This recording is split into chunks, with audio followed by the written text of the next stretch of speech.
Welcome to Journey. This is the second segment of my interview with Ronald Story, author of Encyclopedia of Extraterrestrial Encounters.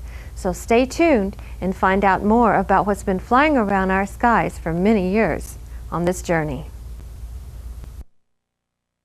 So you have some more in Yes. the show? I think we're going to work up to Phoenix Lights too. which Yes. We've done Okay, we're going to do the last one from the 50s and some in the 60s, 70s, 80s to the 90s. And this one here was spotted in a seaside mission in New Guinea back in 1959. And again, the reason why it was selected for one of the 10 best of all time is that there were 38 witnesses, 25 witnesses signed sworn affidavit. It occurred on 2 successive nights. 2 nights in a row. 2 nights in a row, and it was close enough to where they could see it clearly. In fact, the next picture is the eyewitness sketch that actually showed humanoid figures over on the top of the UFO. And there was a beam of blue light going out the top, and I got this from the witness himself, William Gill. He was an Anglican priest, missionary in this locale at the time. And so they saw little aliens or little, you know. So actually, not only that, but they actually waved at one point at these humanoid figures, and one of the figures waved back. But like I say, this was many witnesses saw this, and whatever it is, we don't, we still don't know. But the official explanation, the best explanation anyone came up with, was that it was the planet Venus. And that's what I mean by the explanation being more absurd than that it was some kind of alien spaceship. So let's go on to some more of your cases. Okay. Then I think the next one is the famous Betty and Barney Hill case. Now, before this was the first UFO abduction that was publicized, but the sighting is mainly what I'm showing here, because and more figures we're seeing? Yes, in 1961. First they saw this object following them along the road, and then it went over the road, and then Barney Hill got out of the car, took his binoculars out, and looked at it and saw these figures through these windows of this object, up over a field. And the official explanation on this one was that it was the planet Jupiter. Planets are getting blamed for everything these days, with figures in it too. Now, it was sort of a clever argument. Was that, well, Jupiter and Saturn and the Moon were visible that night, 3 bright objects. Betty Hill and Barney Hill reported seeing, one bright object or 2 bright objects in the Moon. So therefore, if there were a UFO, there should be another object. So therefore, they must have been seeing one of the planets, like Jupiter would be the brightest. Well, I asked Betty Hill about this over the phone when I was preparing the update, and told her about this, and she said, well, yeah, but the UFO went across the face of the Moon. Okay. So not only did it, which obviously Jupiter can't do, but so here the UFO went across the face of the Moon, went over the road, and then when Barney looked at it through binoculars, he saw all this detail plus these little figures. So, I mean, I've seen Jupiter in a very large telescope, and but not running across the face of the Moon. and I didn't see any little figures, and no one's smiling back at me. Well, what other ones do you have then? These are very good, not only sketches, but pictures too. Well, these are actually the abduction portion of their experience came out through time regression hypnosis, and I don't know whether it really happened or not, but these are approved drawings of what they say the creatures look like. And we've seen a variety of fairly almost reptilian and not too friendly looking. Right. So they what happened was Betty Hill started having a series of nightmares in which she thought that they had been abducted. They had this period of missing time. And so they went to a hypnotherapist who regressed them back and to this period, and this is the experience that came out. What do you think of using hypnotherapy to gain some of that information? It's certainly not foolproof, and it sort of could be true. Maybe it is, maybe it's not. I mean, in other words, it could enhance memory, but it could also and be a most false of memory. them don't go to a hypnotherapist until they've had, like you said, dreams recurring and that sensation of remembering, getting faint memories coming back. Yeah, that's how most of the abductions are reported. But we have a good bit of material now that is supported by a lot of the hypnotherapists and the work they've done. I know that we're looking at false memories. I know we're looking at how a lot of the things occur in our sleep patterns, in our dream work. But it still lends to the fact that there's some experiences at some level, at some consciousness level. Well, something has to trigger it off, whether it's some experience in the past that you know, triggers the dream and the dream content, or some real event. So but it doesn't constitute proof that, you know, such and such happened because we're dreaming. But it's very intriguing. I mean, definitely, and we're looking at different states, I think, of consciousness and different levels too, a little differently now that we know there's other dimensions and the possibility that we, at a consciousness, travel in between these. So that's, you know, science is bringing that forward. Yeah, so since, I mean, I think we should pursue it because especially if we don't know exactly what's happening, and with the potential seriousness, either way, if it's something psychological or if it's something in the physical world, if it's something what we can't call physical, but coming from some other dimension or whatever. Right. I mean, it's extremely important either way. It's extremely interesting and definitely interesting to find out affecting what's a lot going of on. lives too. Right, absolutely. Well, we'll move on and see yet some more of your cases.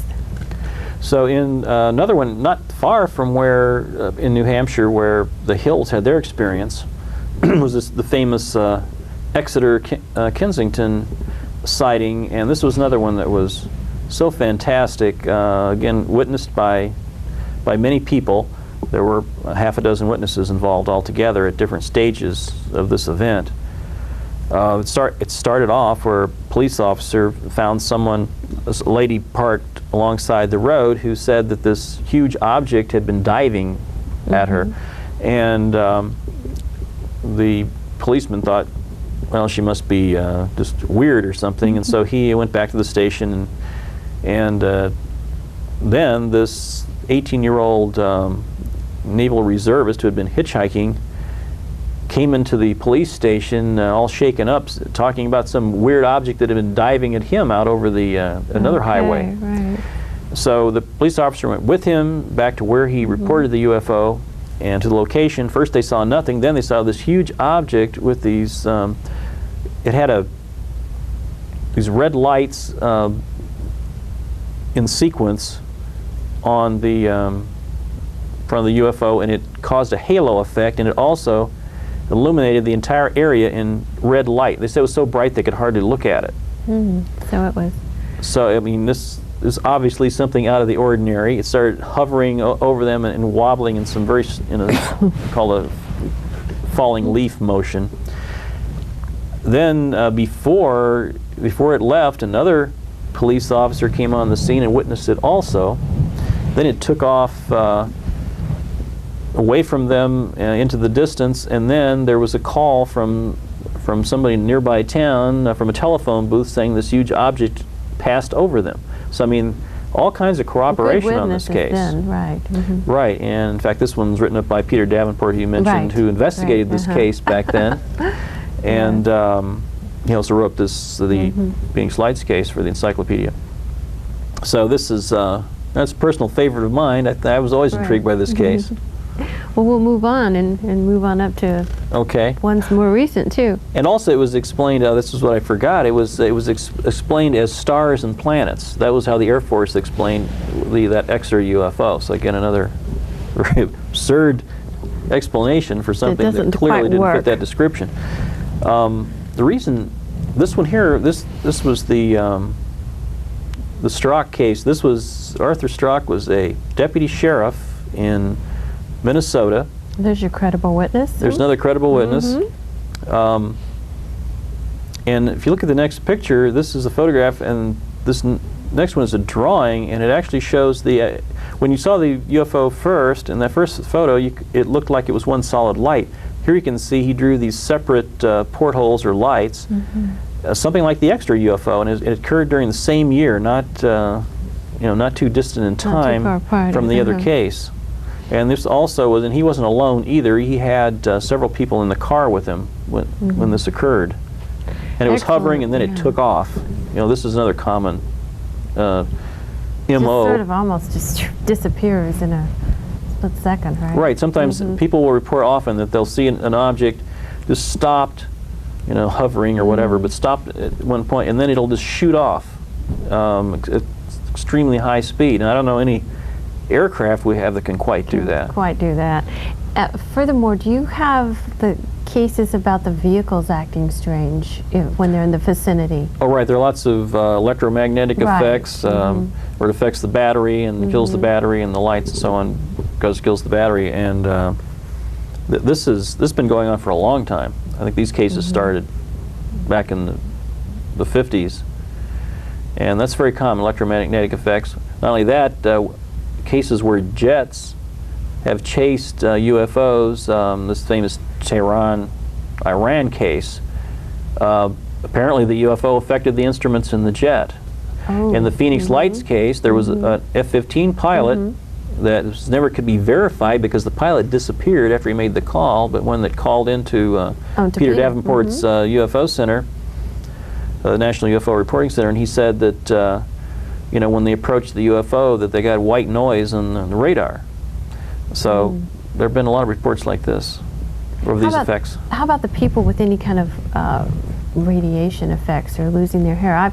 I've interviewed several people that have been close, something flying over their head or pretty close, and noticed, for a couple weeks after that, their hair was very dry, falling out a little bit, a little nausea, flu symptoms. Well, this one case here, I don't know if this is the next one. It may not be the. No, it's not the very next one, but there's a case that I will show here in a moment.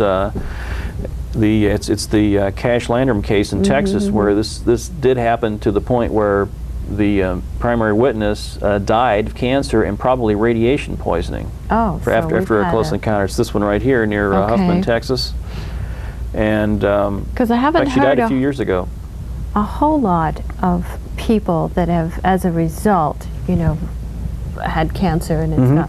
But this one that you mentioned in your presentation certainly was. Right. This is a very prominent case, and again, there were 3 people in the car, and all of them had these effects, except the other 2 didn't have it as seriously as Betty Cash, to the point where she died from it. And this was a spectacular case. I mean, it was like this huge diamond-shaped object. It was blasting fire, extreme heat out of it, and they thought they were going to be burned alive in the car, so they got out of the car, and that's when they were exposed to it.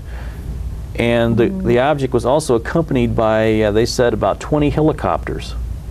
Now this is very strange, and I always wonder, what did helicopters flying chasing it, maybe? And it makes you wonder, wait, was this some sort of secret project or what? And it involved congressmen getting a hold of the Air Force personnel. They had a meeting with the Betty Cash, with her lawyer, and with the help of these congressmen in Texas. So nothing came out. No. Met with the Air Force legal authorities. They didn't admit that. And they did not admit anything, and they wouldn't help her. So I mean, it's just. They have come clean on some of the tests that they've done in Utah, Nevada, and other areas. They've had to. People have died. Right. You'd think enough pressure being put on, they'd have to. And again, you couldn't. I mean, if you can't identify the helicopters, and you can't prove that they're the ones who are behind it, or it's just. But I don't doubt that it happened. I just don't know who it was or what it was. And again, there's a more detailed explanation in the new encyclopedia, and there's a book devoted strictly to this case by the primary investigator, John Schuessler, who's head of MUFON now, and he's also the one, of course, who wrote the entry for this book. That's who we asked to write the entry. You do your homework. You certainly do. Well, these are the experts, and so that's why we rounded them up for this. I think this was the earlier case, and also, again, one of the best, one of the most reliable witnesses that you could ask for. There were helicopter pilot and his crew, National Army Guard crew, and this was back in '73 between Cleveland and Columbus, Ohio, over Mansfield, Ohio. And this object, first they saw this as a light in the distance, then it approached them and became this huge blimp-like object, cigar-shaped, or whatever you want to call it, with a red light on the front, a shaft of green light on the back, and it stopped over them for something like a couple of minutes, and then took off at high speed. Now, this case also involves ground witnesses. So not only was it the helicopter crew, but people in a car down below witnessed this also, and they said this whole area was illuminated in green light. And then there was another witness in a house that also corroborated this. So again, there was all this corroboration multiple by witnesses, multiple witnesses, credible witnesses, pilots, even military personnel, and the best explanation that the debunkers could come up with was that it was a meteor. Now, it lasted several minutes. You know, had this. Where did it land? These detailed features that were drawn by the pilot and testified to by the crew, and the people on the ground, verified the same thing. Corroborating all that. So it's explained away as a meteor. I mean, it just doesn't make sense. No. You know, we don't know what it is, but that's the best explanation we can come up with. Doesn't quite work, does it? Need something better than that. So we'll keep moving on. Now again, if there's any question about whether anything's being seen, because people ask me the question, I mean, are there UFOs? I mean, do people really see UFOs? Well, this was witnessed by thousands of people in the Hudson Valley, New York area, seeing these triangular, huge UFOs, because they're literally unidentified flying objects. We don't know what they are, and I'm not, not claiming they're alien spaceships necessarily, although it could be.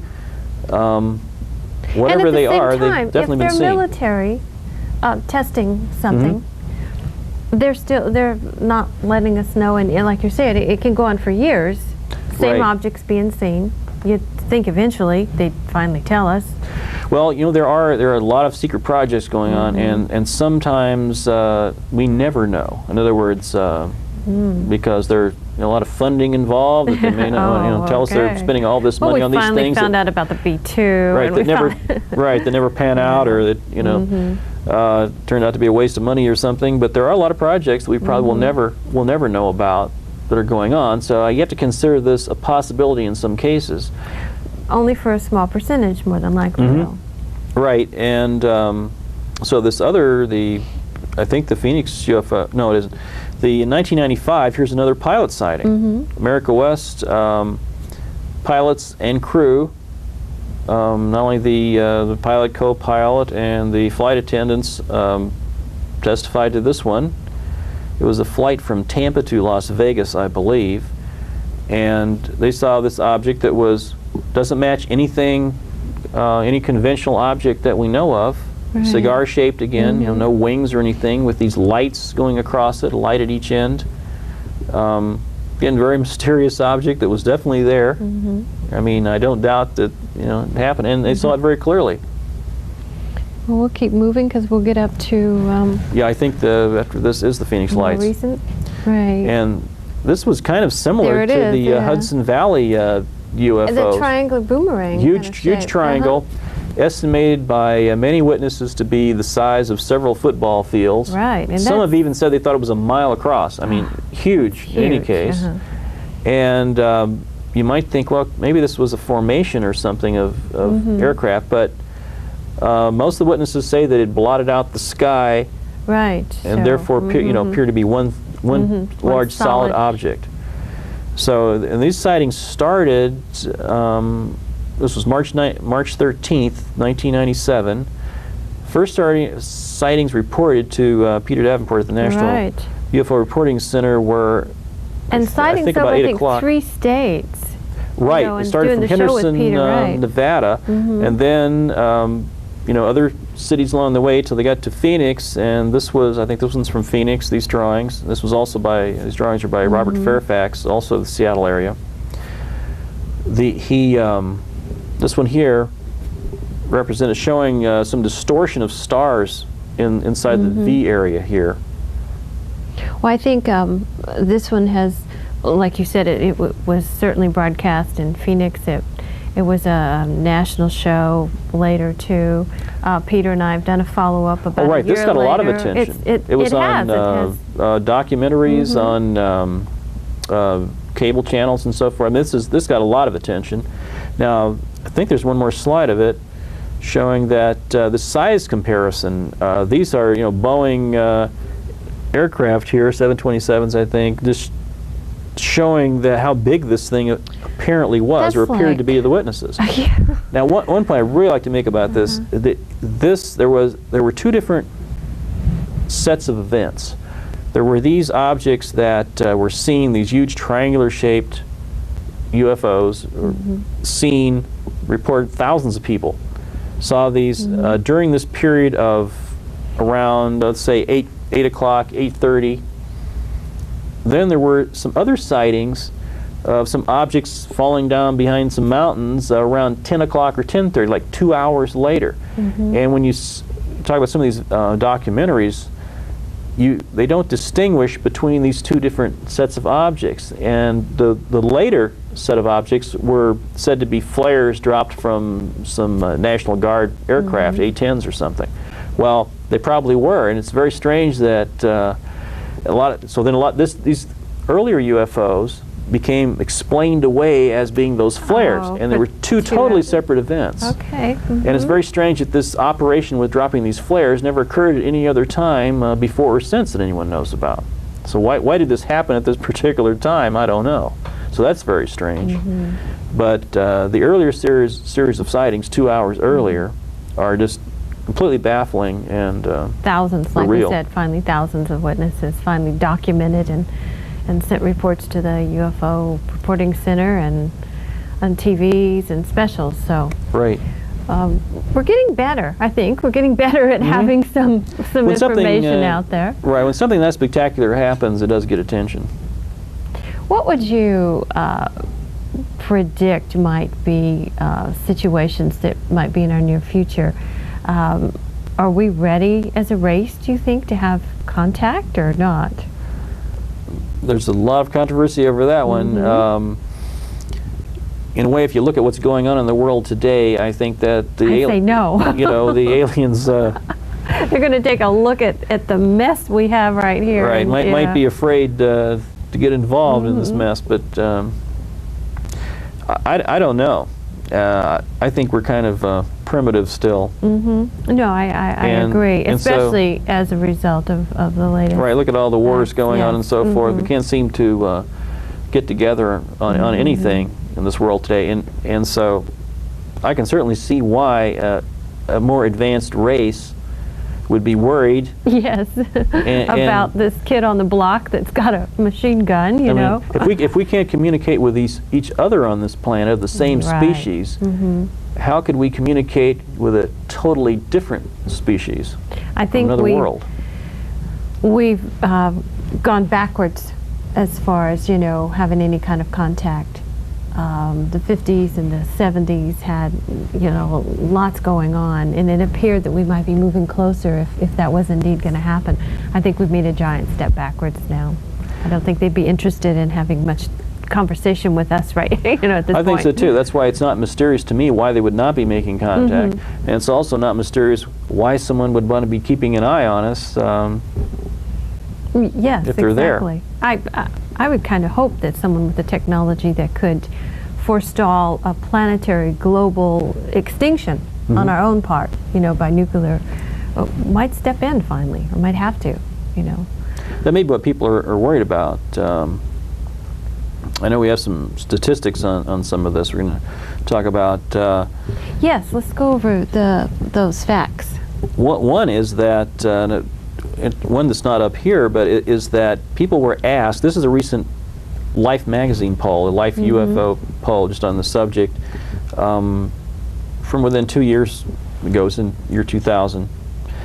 And people were asked if they had a chance to go on board a UFO, how many would do it? And 3/4 of them said they would not. They would be afraid. Wouldn't go. Right.